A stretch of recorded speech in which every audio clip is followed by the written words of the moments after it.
it really comes down to, am I going to do it? Or am I just going to talk about it? You know, it's like, I think in this thing, you can overthink it to death and just never do it. As opposed to just like, dude, grab a camera, let's go do it. And then we're going to figure it out. We're going to YouTube video stuff. And we're going to be like, oh, that's how you do this effect. And I got to download, you know, this software and this software. And we start making a cool little action thing.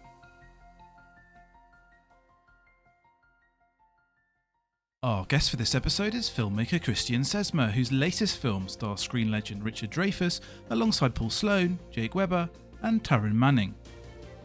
Every last one of them was released in US theatres and video on demand on the 22nd of October 2021. Welcome to Film Forums. I'm Sean Johnson and I'm sitting with Christian Sesma, director, writer, producer, and he is here. We're going to be talking a little about a movie that is due out soon at the time of this taping, Every Last One of Them. And I'll have a few questions for you, Christian, about the film and then also about the overall filmmaking process. So I guess the first thing is, how are you doing? I'm good. Feeling good. I just wrapped my new movie literally last night and straight into press for Every Last One of Them. So it's really exciting. Congratulations. Which movie did you just wrap? It's called Section 8. It's funny. I would love to just drop the info on it. You know, I can't. They're announcing it this week for sure. So I don't want to be that guy that gets in trouble. Of course, no. and I wouldn't want you to anyway. So we'll steer clear. But I'm excited, obviously, that you're just continuing to make projects. So Every Last One of Them is an indie action film starring Paul Sloan, Jake Weber, Taryn Manning, and of course the legendary Richard Dreyfuss. Big fan of his as well. I know you filmed during COVID, and that may or may not have been the biggest challenge that you faced, but what were some of the challenges that you faced in making this film, and how did you go about overcoming them? I think it was challenging with when we shot this, it was the second lockdown of December 2020. So we were just starting to know how to deal with COVID. We were like, when we shot Take Back, the movie I did before Every Last One of Them, it was the height of COVID.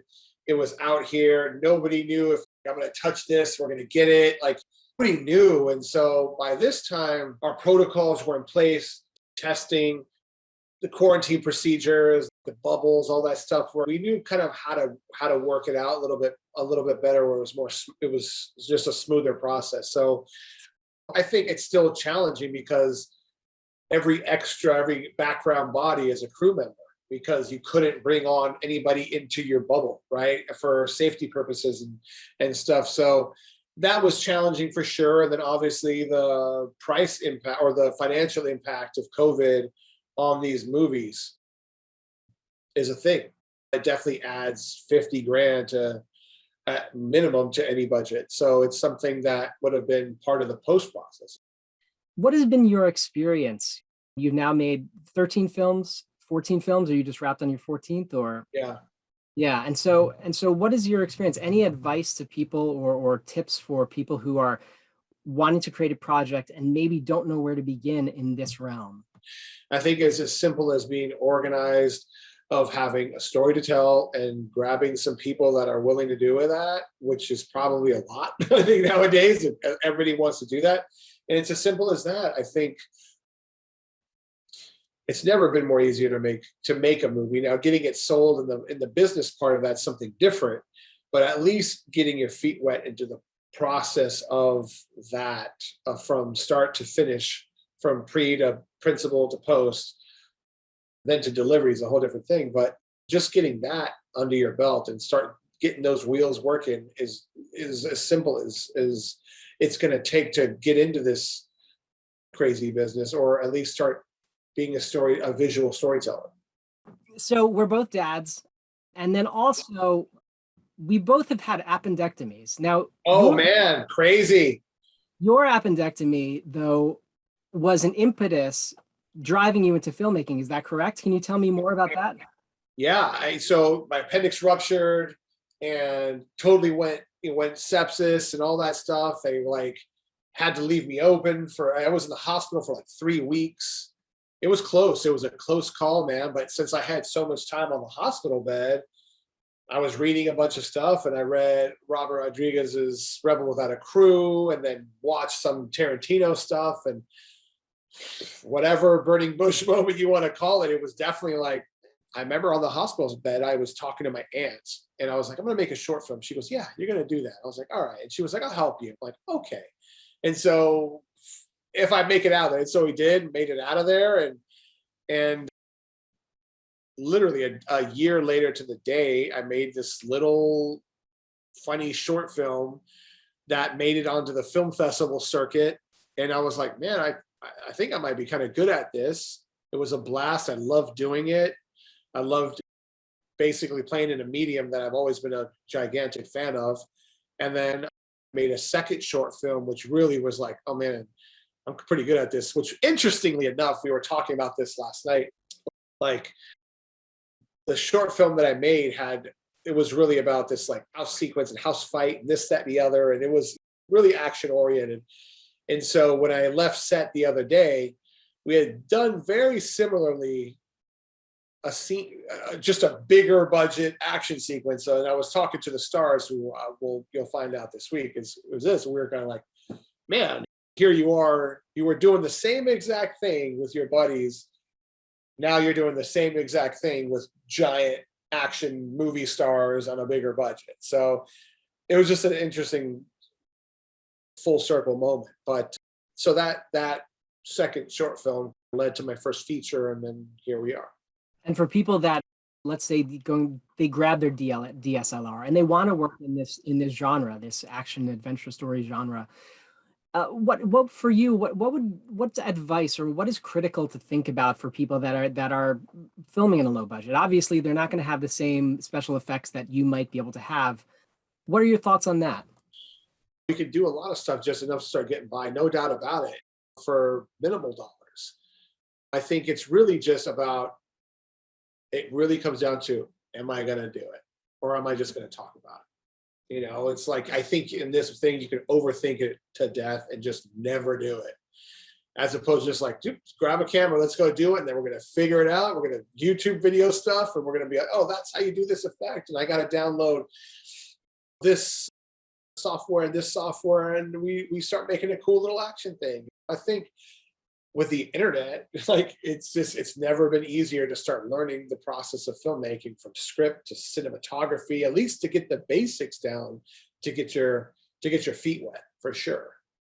What do you want to say to those who are catching this interview and sitting there with the same kind of secret dream, or something that maybe they haven't had their burning bush moment, but maybe this could be their burning bush moment for them? Yeah.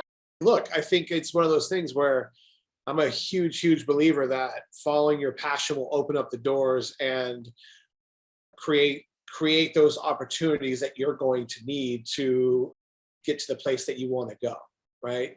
So it is just a taking action moment. You got to take that leap of faith. You have to get to that precipice. Everything we've heard along the stories, that like any kind of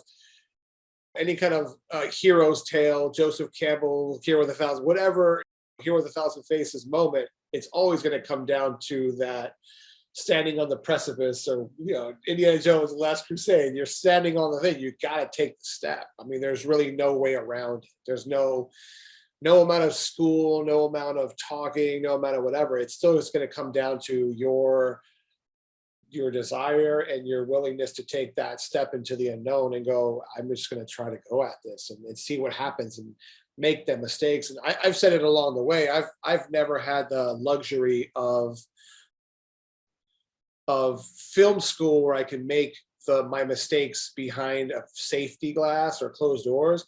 Everything I did was public, so people can go back and see all the mistakes, everything or whatever, as I went along. Because I mean, the short film and even my first feature, like, it was crazy. The first feature that I did for $10,000 in my home, like, it got bought and sold, and it was a Blockbuster and all this crazy stuff. And we were like, wow, that's like the third time I ever picked up a camera, so it's like, my mistakes are on full display. So I always go, my film school's on full display, and I always have a definitive moment where I know I switched over and this is my thesis, and from here on out I started making indie films, as opposed to kind of like, I'm trying to figure out how to do this. But I think it just really comes down to that, man. Ultimately, I think because there's plenty of guys that didn't go to film school. There's plenty of guys and gals that did go to film school. So it all just comes down to doing it, really. I'm a big soccer fan. It reminds me of what I don't know if you follow the sport at all, but they talk about the striker position as having to have a very short memory, right? For all the misses. And is it the same kind of thing? Like, you. Yeah, it's funny you say soccer. My daughter is a giant soccer player. Like my young one now I'm into soccer, right? Because she's a soccer player. She's in like club soccer and all that stuff. So I've become a soccer dad in a way. And so it's like we watch all the U.S. women's team and just trying to support her for that. But and it is that you gotta take it. And then like my DP and I and whatever, we always talk about getting up to bat. Like same thing. It's like if you're trying to wait for the home run to get out there, I mean, dude, that's just unrealistic. You got to get up to bat. You got to take the swings. You got to have the misses, short man, all that stuff. Exactly. You got to just keep shooting. How do you find juggling your role as a dad, as a restaurateur, and a director, writer, editor? How do those all work together? I don't know. I don't know. It's funny that like you take away the veil of the romanticism of it, there really is a whole ton of downtime that you're trying to get the movie stuff off the blocks. I mean, luckily in the last 6 months, it's been super busy, but then there's giant chunks where we just go, we always say, me and my friends are always like, are you hurt lockering? And like, yeah, we're hurt lockering. Like you're just at home going, well, this is it. I'm going to the grocery store. I'm going to this. It's about trying to manage the mundane.